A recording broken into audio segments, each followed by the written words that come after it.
Health news మీకోసం.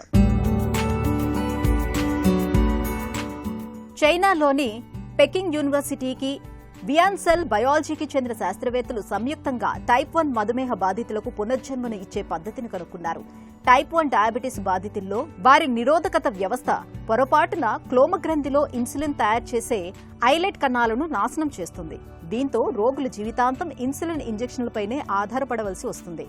అయితే తాజా పరిశోధనలో శాస్త్రవేత్తలు బాధితుల శరీరం నుంచి సేకరించిన కణాలను ఇండ్యూస్డ్ ఫ్లూరిపోటెంట్ స్టెమ్ సెల్స్ గా మార్చి వాటి నుంచి సరికొత్త క్రియాశీలక ప్యాంక్రియాస్ ఐలెట్ కణాలను అభివృద్ధి చేశారు.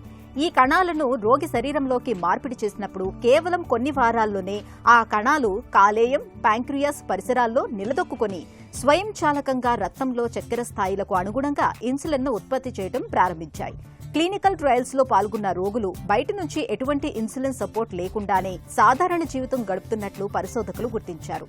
మధుమేహ రహిత సమాజ నిర్మాణం వైపు ఇది ఒక గొప్ప ముందడుగుగా వైద్య నిపుణులు భావిస్తున్నారు. ఈ విధానంలో రోగి యొక్క స్వంత కణాలనే ఉపయోగించడం వల్ల శరీరం వీటిని తిరస్కరించే ముప్పు అస్సలుండదు. దీంతో జీవితాంతం ఇమ్యునో సప్రెసెంట్ మందుల్ని వాడాల్సిన అవసరం తప్పిపోతుంది.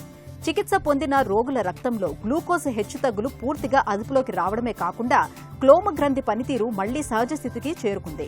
ఈ ప్రయోగం చిన్నపిల్లల్లో వచ్చే టైప్ 1 డయాబెటీస్ చికిత్సలో ఒక కొత్త శకానికి నాంది పలకనుందని శాస్త్రవేత్తలు ఆశాభావం వ్యక్తం చేస్తున్నారు.